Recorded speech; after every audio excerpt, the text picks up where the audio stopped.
Ni kitu gani ambacho kinakutia uchungu au hasira unapokiona kwenye maisha yako, kwenye jamii yako, au sehemu ambapo unakaa na kuishi? Inaweza ikawa ni njia ya kwanza ya msingi ya wewe kuligundua kusudi. Na nilikwambia kwamba kusudi hausomei kusudi, unaligundua. Kitu ambacho unapokiona kwenye jamii kikakukasirisha, kikakutia uchungu, kikakutia hasira. Na kuna muda mwingine mtu anapitia maumivu, lakini hayo maumivu chake ni kwamba yampe hasira ndani yake, na ile hasira sio kwa bahati mbaya, ila inakuja kwa sababu maana ya yeye kuipata ile hasira ni kwa lengo la kumtengeneza na kumrahisishia zaidi kuligundua kusudi. Ngoja nikupe mfano huu. Tazama, unapowaona watoto mtaani mayatima, unapowaona wanaweza wakawepo watu wawili ambao wana uelewa tofauti. Mtu wa kwanza anaweza akawaona watoto yatima na akafikiria kwamba kwa nini wapo, na asichukulie uzito. Mwingine akawabeba kwa uzito. Maana yake sasa, huyu anayewabeba kwa uzito, maana yake inawezekana lipo kusudi ndani ya kuwaona wale watoto yatima. Inawezekana ameitoa kabisa kwenye lengo moja tu la kuhakikisha kwamba anawasaidia watoto wa mitaani au watoto pia yatima ambao wapo kwenye maeneo anapokaa. Lakini kuna mwingine anaposikia labda ndoa zimevunjika anapata hasira sana.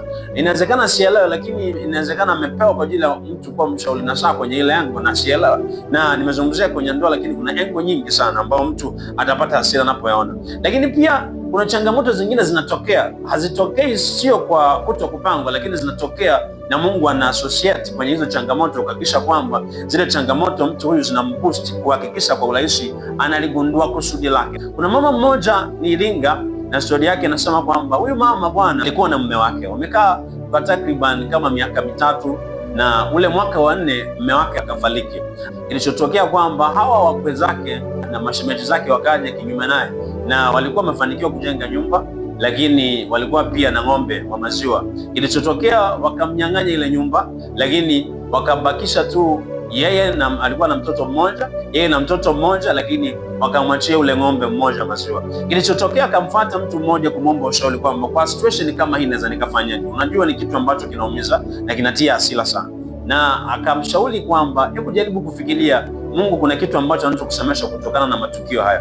Basi akakaa chini kufikiria kwamba naweza nikafanyaje licha yale maumivu. Akaja na idea moja ya kusema kwamba naweza nikafanya kitu. Akaanza kutafuta elimu za ufugaji mzuri, akatafuta elimu kwa muda mfupi sana na akapata. Akagundua ya kwamba na uwezo pia wa kumpandikiza yule ng'ombe ili apate mtoto. Kwa kilichotokea ni kwamba akafanya hivyo na akapata, akafanikiwa. Kwa hiyo akaanza kuwa anachukua yale maziwa anauza, anachukua yale mauza, na akawa na elimu sasa fedha ya kutunza fedha. Kilichotokea kwamba akatunza fedha kwa muda mrefu, ikabidi aongeze ng'ombe wa pili, ng'ombe wa tatu, ng'ombe wa 4, ng'ombe wa 5, wakafika mpaka 12.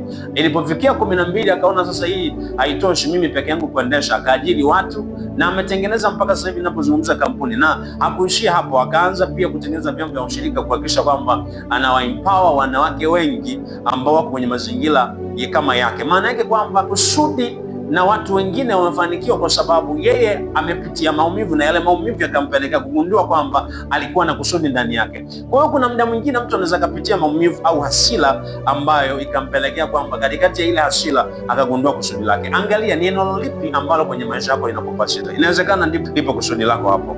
Hasira tu hauipati kwa bahati mbaya. Kuna watu wengine tu wanapoona uchafu sehemu anakasirika. Pengine huyo ameandaliwa tu kwa ajili ya kuwa mtu ambaye ni mwenye mazingira, pengine hata kudecorate nyumba za watu.